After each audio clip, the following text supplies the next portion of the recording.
The dinner table stretched before me like a battlefield. 12 people crowded around my son's mahogany table, their wine glasses catching the chandelier light. I'd spent the afternoon making my famous cornbread and green bean casserole, hoping to contribute something meaningful to Alex's dinner party. The kitchen still smelled like my cooking when I settled into the corner chair. "Tell them about the time in Korea, Dad," Alex's wife Amanda said, trying to be kind.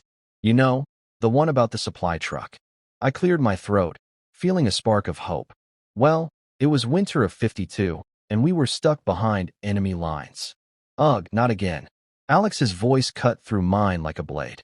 His co-workers from the law firm chuckled. "Nobody wants to hear old war stories, Dad. We're trying to have a civilized conversation here." My face burned. The room fell into that awful silence where everyone pretends they didn't hear something terrible. I looked down at my hands, weathered from 72 years of living. Something cold settled in my chest, but I told myself to stay quiet. I didn't know the worst was coming. 10 minutes later, I tried again during a lull in their talk about wine investments. "You know, I remember when this neighborhood was all farmland. Your grandfather and I used to." Alex slammed his glass down. Wine splashed onto the white tablecloth like blood. He stood up, his 6-foot frame towering over me. Before I could react, he leaned down and spit directly into my face. The warm saliva hit my cheek and dripped down to my collar. The room went dead silent. "Don't defend him," Alex barked at the stunned guests. His voice carried that lawyer's authority that made juries listen. "He's nothing but a burden. A rambling old fool who can't take a hint." Some people looked away in shame. Others, the crueler ones, started to snicker. I sat frozen, my hand trembling as I reached for my napkin. The humiliation burned hotter than any battlefield wound I'd ever taken. Something inside me cracked like old wood, but I didn't break completely. Not yet. I wiped my face with shaking hands and stood up without a word. My chair scraped against the hardwood floor, the same floor I'd helped Alex install when he bought this house. Nobody tried to stop me as I walked toward the door. The night air hit my wet cheek like a slap.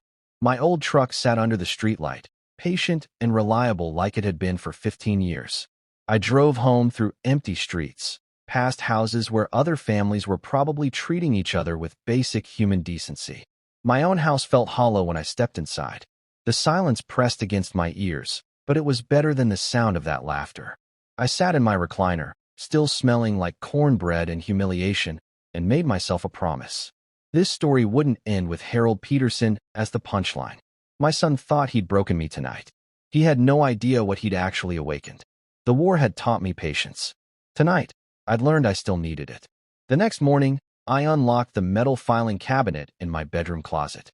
My fingers found the thick folder marked financial records that I'd maintained for 50 years.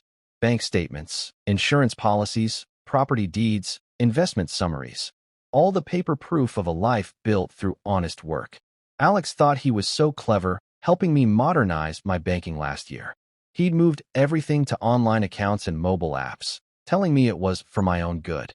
What he didn't know was that I'd kept printing every statement, filing every document the old-fashioned way. My savings account held $47,000. My investment portfolio was worth another $180,000. The house was paid off, worth about $320,000 in today's market. On paper, I was worth over $500,000. Alex had been counting this money as his inheritance for years. I could see it in his eyes every time he visited, calculating, measuring, waiting, but I was still alive. And I still controlled every penny. The phone rang at 10 a.m. My doctor's office, calling about my DNR directive. "Mr. Peterson, we need to confirm your emergency contacts," the nurse said. "Your son Alex is listed as secondary decision-maker if you're incapacitated." My blood went cold. A year ago, I'd signed those papers when Alex insisted it was just a precaution. Now I understood what he'd really been planning. If I had a heart attack, if I fell and hit my head, if I couldn't speak for myself, Alex could legally decide whether I lived or died. After last night's display, I knew exactly what his decision would be. "I need to update those forms immediately," I told the nurse. "Of course, Mr. Peterson. When can you come in?" "This afternoon." The humiliation at the dinner table suddenly looked different. Not just cruelty, a test. Alex was measuring how weak I'd become, how ready I was to fade away quietly. He'd spit in my face to see if I'd fight back or just lie down and die. Well, I was about to give him an answer. My lawyer's office smelled like leather and old books. Tom Bradley had handled my affairs for 20 years, ever since his father retired. He was honest, thorough, and most importantly, he didn't treat me like a confused old man. I want to establish a revocable trust, I told him, sliding into the chair across from his desk. Full control during my lifetime, but I want to change the beneficiaries. Tom raised an eyebrow. Moving away from your son? Moving toward people who deserve it. I pulled out the folder of financial documents. And I want a no contest clause. If Alex tries to challenge this in court, he loses everything. For the next 2 hours, we rebuilt my legacy from the ground up. The house would go to the Veterans Support Center downtown. My liquid assets would fund a scholarship for military families. Alex would inherit exactly $1, just enough to prove I hadn't forgotten him. This is ironclad, Tom assured me as I signed the final page. Your son won't be able to break this, even with his legal background. I smiled for the first time since last night. Alex thought his law degree made him untouchable. He was about to learn that experience beats arrogance every single time. I started visiting Alex's house again within a week, acting like nothing had happened. I brought homemade cookies, asked about his work, complimented Amanda on her garden. I swallowed my pride and laughed at his jokes, even the cruel ones. Alex seemed pleased by my apparent weakness. See, Dad's learning to behave himself, he told his friends during one visit. Sometimes you have to be firm with old people, like training a dog. I nodded and smiled, playing the role of the chastened father. But inside, I was taking notes. Every cruel comment, every dismissive gesture, every moment when Alex revealed his true character. He thought he'd train me to submit. Actually, he was training me to destroy him. During each visit, I studied his house with fresh eyes. The expensive furniture he was still paying off. The new BMW in the driveway that stretched his budget. The wine collection he bragged about, but couldn't really afford. Alex was living beyond his means, propped up by the inheritance he expected from me. That foundation was about to crumble beneath his feet. I bought a small digital recorder at the electronics store. Modern technology in a box the size of a matchbook, with 8 hours of battery life. I practiced using it at home until I could operate it without looking. The next dinner invitation came 2 weeks later. Another crowd of Alex's law firm colleagues. Another chance for him to show off at my expense. I slipped the recorder into my coat pocket and pressed record as I walked through his front door. Harold's here, Alex announced to his guests. Try not to encourage him too much, or he'll start rambling about the good old days. Laughter rippled through the room. I sat quietly in my corner chair, the recorder capturing every word. Later, after a few drinks, Alex really opened up. Honestly, Dad's practically senile at this point, he told his partner while I pretended to nap nearby. I give him 2 years before I have to put him in a home. Then I can finally sell that old house and get something decent with the money. The recorder kept running, preserving his words like evidence at a crime scene.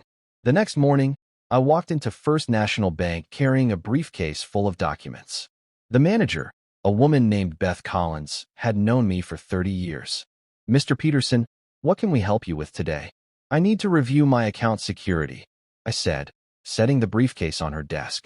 My son has been helping with my online banking, but I want to make sure I still have full control. Beth's expression grew serious as I explained the situation. She pulled up my accounts on her computer, frowning at what she saw. Your son changed your mobile banking to his phone number last month, she said. All your notifications and security codes are going to him now. My jaw tightened. Alex hadn't just been helping. He'd been positioning himself to take over completely. Can you reverse that? Absolutely. You're the sole account holder. Beth's fingers flew across her keyboard. I'm also going to flag your accounts for extra security. No changes can be made without you appearing in person with photo ID. I walked out of that bank with a folder full of fresh account statements and my financial independence restored. Alex thought he'd gained control over my money. Instead, he'd just lost what little access he had. I started playing the confused old man whenever Alex visited. I'd forget where I put my reading glasses, mix up the names of TV shows, and ask him to help me remember simple things I knew perfectly well. Dad's really slipping, Alex confided to Amanda one evening, not realizing I could hear them from the kitchen. Last week he asked me what year it was. I think it's time to start looking at care facilities. I shuffled into the living room, making my steps more hesitant than they really were. Alex, could you help me figure out this bank statement? All these numbers are confusing. He practically glowed with satisfaction as he explained finances I understood better than he did. The more helpless I appeared, the more freely he talked about his plans. He was walking deeper into my trap with every visit. Some nights, I'd call him with fake emergencies. I can't remember if I locked the door. The TV remote isn't working. I think someone was in my yard. Each call reinforced the image of a frightened, confused old man who needed managing. Alex ate it up, bragging to his friends about how he was handling his deteriorating father. But I was taking notes on every conversation, building a case that would destroy him. Tom Bradley visited my house on a Tuesday morning, carrying a leather portfolio stuffed with legal documents. We sat at my kitchen table, going over every detail of the trust one more time. "The transfer is complete," he said, sliding the final papers across the table. "Your house now belongs to the Harold Peterson Revocable Trust, benefiting the Veterans Support Center. Your investment accounts have been restructured the same way. What if Alex tries to contest it?" Tom smiled grimly. "The no contest clause is brutal. If he challenges any part of this will, he automatically forfeits his inheritance entirely. Not just reduced, eliminated completely. And if he tries to have me declared incompetent, we've documented your mental capacity extensively. You'd need to be examined by 3 separate psychiatrists, and they'd have to unanimously agree you lack capacity. Given your cognitive abilities, that's virtually impossible." I signed the final acknowledgement form, sealing my son's fate. Alex thought he was waiting for me to die so he could claim his prize.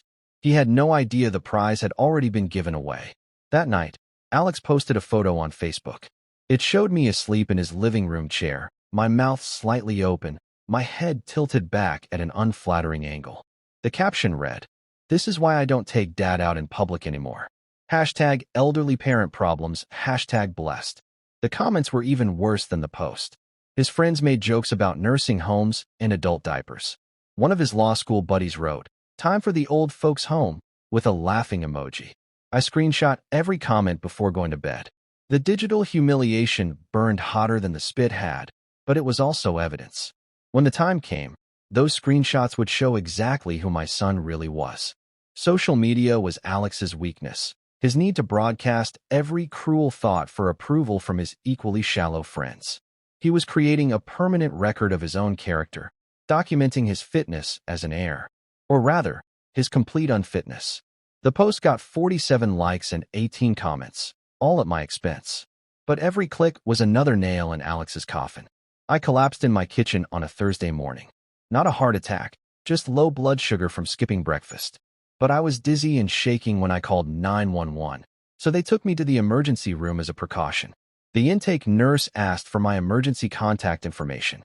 "Your son Alex is listed as secondary decision maker," she said, reading from her screen. "Should we call him?" "Yes, but I want to update those forms first." Alex arrived 20 minutes later, looking annoyed rather than worried. I pretended to be groggier than I felt, listening as he talked to the doctor in the hallway. "How bad is it?" Alex asked. "Just low blood sugar. He'll be fine with some food and rest." TSK. Well, at his age, you have to expect these episodes. He's been pretty confused lately. If it happens again, maybe it's time to discuss comfort care instead of aggressive treatment. The doctor's voice grew cold. "Mr. Peterson seems perfectly lucid to me." I smiled to myself. Alex was so eager to play the grieving son that he'd revealed his true priorities to a medical professional. Another witness to his character. Alex stormed into my house the next day without knocking. "Dad, why did you change your emergency contacts?" "The hospital said some lawyer is listed instead of me." I looked up from my newspaper, keeping my expression mild. "I wanted professional representation if something serious happens." "Professional representation? I'm your son. I should be making those decisions." "Should you?" I folded the paper and met his eyes. "Based on what you told the doctor yesterday about comfort care?" His face went red. "I was just being realistic about your age." "Oh." I stood up slowly, using my cane for emphasis. "Well, I'm being realistic about your priorities. Don't assume weakness is the same as trust, Alex."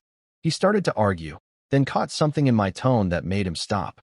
For the first time in months, I saw uncertainty flicker across his face. "What's that supposed to mean?" It means I'm not as helpless as you think. I walked to the kitchen, leaving him standing in my living room. Coffee's on the counter if you want some. He left without another word, slamming the door hard enough to rattle the windows. My neighbor Connie knocked on my door Saturday afternoon, carrying a plate of oatmeal cookies. She was 85, sharp as a tack, and had lived next door for 40 years. "Harold, I need to tell you something," she said, settling onto my couch. "I heard your son talking in his backyard yesterday. The windows were open." My stomach tightened. "What did you hear?" "He was on the phone with someone, probably his wife. He said, 'As soon as Dad slips up badly enough, the house is mine. I just have to wait for the right moment.'" Connie's weathered hands gripped her coffee mug. "He also said something about your bank accounts, how you've been giving him access." I thanked her for the information, but my fists clenched under the table. Alex wasn't just waiting for me to die naturally. He was actively planning to accelerate the process. The DNR forms, the medical decisions, the narrative about my declining mental state. It was all building towards something darker than simple inheritance greed. "Should I write this down?" Connie asked. "In case you need it later?" "That would be very helpful," I said. Another witness, another piece of evidence. Alex thought he was hunting a confused old man, but he was actually being stalked by someone much more dangerous. I withdrew $30,000 from my savings account and moved it into the trust's operating fund. The transaction left my main account noticeably smaller, exactly as I'd planned. When Alex snooped through my mail the next week, thinking I was napping, he saw the reduced balance and smirked. "Poor old Dad can't even keep track of his withdrawals," he muttered to Amanda. I let him think I was becoming financially careless. Meanwhile, that money was already working for the Veterans Support Center, funding immediate improvements to their facility. The director, a former Marine named Captain Torres, nearly cried when I explained the donation. "Mr. Peterson, this will help so many people," he said, shaking my hand with both of his. "Men and women who served their country and ended up with nowhere to go." It felt better than any inheritance Alex would never receive. But I wasn't done redistributing my wealth. Every dollar I moved was another step toward justice, another brick in the wall that would protect my legacy from my son's greed. Alex was watching my bank balance drop, counting his future money, dreaming of his big payday. He had no idea it was all flowing away from him like water through his fingers. Thanksgiving arrived gray and cold. Alex insisted on hosting again, filling his dining room with the same crowd from that first humiliating dinner. I came prepared this time, not just with food, but with evidence. The recorder in my pocket was fully charged. The trust documents were safely filed with Tom Bradley. My revised medical directives were in place. Everything was ready for the confrontation I'd been planning for months. Alex played the gracious host, pouring wine and telling stories about his latest legal victories. I sat quietly in my corner chair, cutting my turkey into small pieces and listening to the conversation swirl around me. "Harold's been pretty quiet tonight," Amanda observed, trying to include me. "He's having one of his confused days," Alex said dismissively. "Sometimes it's better to just let him sit there." The familiar laughter rippled around the table. But this time, I didn't feel humiliated. I felt powerful. These people had no idea they were about to witness something that would haunt them forever. I reached into my coat pocket and wrapped my fingers around the small device that would change everything. When the laughter died down from Alex's latest joke at my expense, I pulled out the recorder and set it on the table. My thumb found the play button. Honestly, Dad's practically senile at this point. Alex's voice filled the dining room, crystal clear and unmistakable. "I give him 2 years before I have to put him in a home. Then I can finally sell that old house and get something decent with the money." The color drained from 12 faces simultaneously. Forks froze halfway to mouths. Wine glasses stopped moving. But the recording wasn't finished. "As soon as Dad slips up badly enough, the house is mine. I just have to wait for the right moment." Alex lunged for the recorder, but I'd already pulled it back. "That's enough," he shouted, his lawyer's composure completely shattered. "Oh, we're just getting started," I said calmly. The room was dead silent except for the faint hum of his central air system. Would anyone like to hear what he said about comfort care at the hospital? His wife's face went white. His colleagues stared at him like he'd grown a second head. The social mask he'd worn for years had been ripped away in 30 seconds of his own recorded words. I stood up slowly, my cane steady in my left hand, the recorder secure in my right. This is who my son really is, I announced to the frozen dinner party. A man who spits in his father's face and counts inheritance money while planning that father's death. The silence stretched like a taut wire. Then whispers started, shocked murmurs between husbands and wives, colleagues exchanging horrified glances. Alex tried to salvage the situation. You're taking everything out of context, Dad.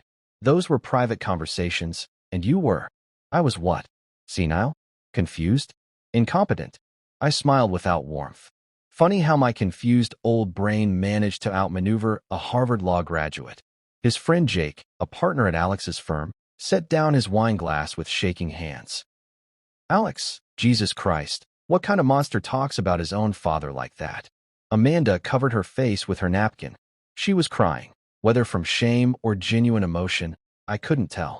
But her tears felt like vindication. Alex's carefully constructed social world was crumbling around him, one horrified expression at a time. I reached into my coat and pulled out a manila envelope, setting it beside the recorder on his expensive mahogany table. Since you're all here as witnesses, you might as well know the rest. My fingers were steady as I opened the envelope and spread the legal documents across the table like playing cards. Last will and testament, revised 3 months ago. Revocable trust, established 2 months ago. No contest clause, ironclad and brutal. Alex's eyes widened as he scanned the papers. Dad, what is this? Your inheritance, I said simply. Or rather, your lack of one. The house goes to the Veterans Support Center. My savings and investments will fund military family scholarships. You get exactly $1, just so nobody can claim I forgot about you. The gasps around the table sounded like a choir of shock. Alex grabbed the documents with trembling hands, speed reading through pages of legal language that sealed his fate. You can't do this, he shouted. I'll contest it. I'll have you declared incompetent. I smiled wider. Read the no contest clause, counselor. If you challenge this will in any way, you lose even that single dollar. And good luck proving incompetence. I've been evaluated by 3 psychiatrists in the past month. His world wasn't just crumbling anymore. It was burning to the ground. Within 48 hours, the story had spread through Alex's professional and social circles like wildfire. Someone at the dinner party, I suspected Jake, had shared the details with the right people. Screenshots of Alex's cruel Facebook posts resurged, forwarded through group chats and email chains. The firm's senior partners called an emergency meeting. Law firms depend on reputation and client trust. Having a partner who plots his elderly father's death for inheritance money was a public relations nightmare they couldn't ignore. Amanda filed for separation on Monday morning. According to Connie, who had excellent sources at the courthouse, she cited irreconcilable differences and moral incompatibility. The same woman who'd stood by silently while Alex humiliated me was now running for the exits to save her own reputation. Their mortgage company received anonymous recordings, not from me, of course, documenting Alex's financial instability and inheritance fraud schemes. Suddenly, his loan looked much riskier than it had before. I sat in my kitchen each morning, drinking coffee and reading the newspaper, watching my son's life disintegrate in real time. It was better than any revenge I could have imagined. I drove past Alex's house on a Tuesday afternoon and saw the for sale sign planted in his front yard like a white flag of surrender. The BMW was gone, probably repossessed. The lawn hadn't been mowed in weeks. Through my network of elderly neighbors, who turned out to be an excellent intelligence system, I learned the details of his downfall. The law firm had forced him out with a minimal severance package. Amanda had taken half their assets in the separation. The mortgage company was threatening foreclosure. All those years of living beyond his means, subsidized by his expected inheritance, had created a house of cards. When I removed the foundation, everything collapsed. His friends had abandoned him. His professional reputation was destroyed. His marriage was over. The only things he had left were debt and shame. But I wasn't finished. There was one more move to make, one final lesson to teach about the consequences of disrespecting the people who raised you. The boy who'd spit in my face was about to learn what real powerlessness felt like. I found Alex in his empty house on a Thursday evening. The front door was unlocked, probably because he had nothing left worth stealing. He sat alone in his bare living room, surrounded by boxes and the ghosts of his former life. He looked smaller somehow, hunched in a folding chair that was probably borrowed from someone who still talked to him. His expensive suits were gone, replaced by wrinkled khakis and a polo shirt with a coffee stain. "Why?" he asked when he saw me standing in his doorway. His voice cracked like a teenager's. "I'm your son, your only child. How could you destroy me like this?" I stepped into the room where I'd been spat on 6 months earlier. The silence felt different now, not uncomfortable, but final. "You want to know why?" I leaned forward on my cane, meeting his bloodshot eyes. "Because you spit in my face and told a room full of people not to defend me. Because you treated me like garbage while planning to profit from my death. Because you thought being my son gave you the right to abuse me." His shoulders shook. Whether from anger or grief, I didn't care anymore. The groundbreaking ceremony for the Veterans Support Center expansion took place on a bright Saturday morning in March. Captain Torres had invited me to speak, but I preferred to stand quietly in the crowd, watching young volunteers break ground on a building that would house 50 homeless veterans. "This expansion is made possible by the Harold Peterson Foundation," the captain announced to scattered applause.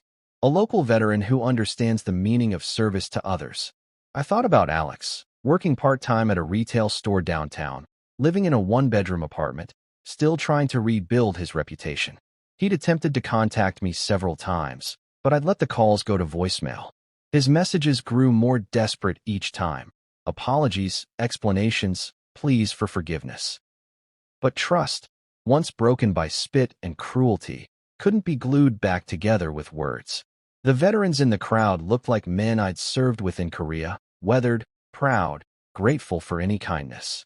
My money would keep them warm and safe for generations. It was a better legacy than any Alex could have provided. Some revenge is loud and violent. Mine was quiet and permanent. I wrote the letter on expensive stationery, using the fountain pen my father had given me when I graduated high school.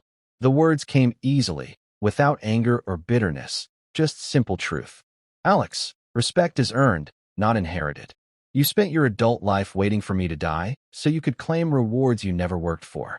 Instead, you'll live with the consequences of treating your father like an enemy. The money you counted as yours is helping people who understand honor and sacrifice. I hope someday you learn the difference between entitlement and gratitude." H. Peterson. I sealed the envelope and left it on his apartment doorstep that evening, and signed but unmistakable. He would recognize my handwriting, just as he'd finally learned to recognize my resolve. Walking back to my truck, I felt lighter than I had in years. My house was quiet when I got home, but it was a peaceful quiet, not the hollow silence of loneliness. The filing cabinet in my closet now held different documents, scholarship awards, thank you letters from veterans, photos from the groundbreaking ceremony, evidence of a life that mattered. Alex had taught me an important lesson that night. He spat in my face. Some people mistake kindness for weakness, generosity for stupidity, love for obligation. He was wrong on all counts, and now he'd have the rest of his life to think about it.